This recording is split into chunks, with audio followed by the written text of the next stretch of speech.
Clutch दाबायचा नसतो. काय करताय?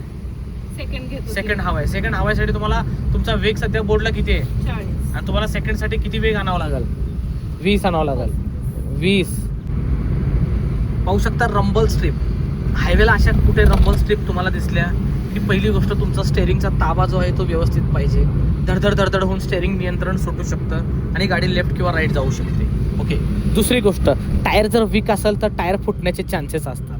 त्यामुळे ताबा स्टेअरिंगचा मला 9-3 मध्ये स्ट्रॉंग पाहिजे. परत रंबल स्ट्रीप वाली लाईट ब्रेक यूज. धडधड धडधड केलं का? येस. सेकंड किंवा थर्ड गिअर राहणार तुमचा. थर्ड मध्ये जर होत नसेल तर सेकंड ठेवा तुम्ही, चालेल, पण स्टेअरिंग पकड स्ट्रॉंग ठेवा रंबल स्ट्रीपवर. ओके. इथे तुम्हाला जागोजागी स्पीड कॅमेरे आहेत. स्पीड लिमिट 60 किंवा 60च्या आतमध्ये ठेवायचे.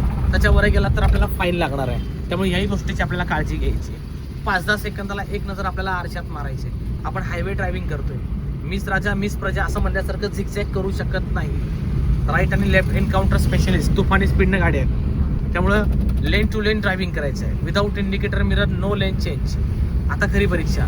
आपण एखाद्या हेवी ट्रक शेजारनं चाललोय. ओके. रेस द्या. ट्रकला हॉर्न मारा. I am coming. येस. बस कळालं त्याला. आता रेस देऊन निघून चला.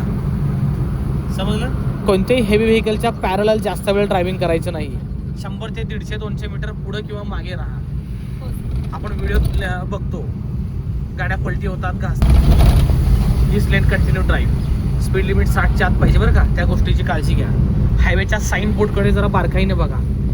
Go slow. पुढे मी जी बडबड करतो तो बोर्ड लावलेला आहे. पुढे तीव्र उतार आहे. गाडी बंद किंवा न्यूट्रल करू नका. काही अज्ञान नवशिके यंगस्टर पोरं घाटात उतारावर पेट्रोल सेव्हिंगसाठी गाड्या बंद करतात आणि ब्रेक फेल ॲक्सिलेट होतात. गच पकडा. हालायला बघा स्टेअरिंग. येस. निसरडा रस्ता आहे. मॅडम क्लच दाबायचा नसतो. काय करताय? सेकंड हवाय. सेकंड हवायसाठी तुम्हाला तुमचा वेग सध्या बोर्डला किती आहे 40. आणि तुम्हाला सेकंड साठी किती वेग आणावा लागेल? 20 आणावं लागेल. 20 म्हणजे 20-30. हां, मग तुम्हाला जरा ब्रेक घ्यावा लागला आधी असा. आता तुम्ही सेकंड गिअर घेणार. कळलं? येस. पॉईंट नोट करा. आहे त्या स्पीडमध्ये गिअर उतरवायचा नाही. गिअर बॉक्स डॅमेज होतात. ओके. येस. स्पीड थोडं कमी करूनच गिअर कमी करा.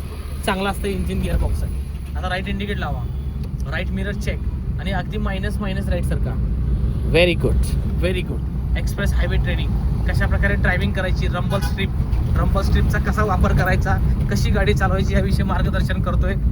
लक्षात ठेवा लर्निंग मित्रांनो, 3 लेनचा रस्ता. राईटवाली ओव्हरटेक लेन, मिडलवाली कार चालवायची, लेफ्टला ट्रकवाले चालवणार. पण ह्या नियमाचं आपल्या इंडियात जास्त पालन होत नाही, फॉलो होत नाही. बट लर्निंग स्टुडंट तुम्ही फॉलो करायचं आहे. आणि अशीच गाडी शिकायची तर मला कॉल करायचा आहे. सिंहगड रोड, दायरीगाव, पुणे. पेजला नवीन असाल फॉलो करा. इंस्टा, यूट्यूब चेक करा, फेसबुक चेक करा. तिथे 2-3 हजार प्लस व्हिडिओ बनवलेत मी. तिथेही फॉलो करा. नक्कीच गॉगलवाल्या बाबाचा राडा एन्जॉय करा. चला क्लच दाबून थर्ड गिअर मॅडम या गोष्टीवर सोडा क्लच. येस. परत रंबल आल्या. ओके. येस. स्पीड कंट्रोलसाठी येत्या. व्हाईटमध्ये दिलेले आहेत, लवकर विजिबल व्हावं नाईटमध्ये म्हणून. लक्षात ठेवा. येस. निसरडा रस्ता आहे बघा. न्यूट्रल नाही कीजिए. हर एक बोर्ड, हर एक साईन तुम्हाला चेक करायचा हायवेचा. क्योंकि नजर हटी तो दुर्घटना घटी. त्यामुळे छोट्या छोट्या गोष्टीचं पालन करून नक्कीच तुम्हाला ड्रायव्हिंग करायचे. येस. Very good. व्हिडिओ कसा वाटला नक्कीच कमेंट करा. हायवेचे नियम, रंबल स्ट्रीप, साईन बोर्ड याविषयी हा परिपूर्ण असा व्हिडिओ होता. Thank you so much.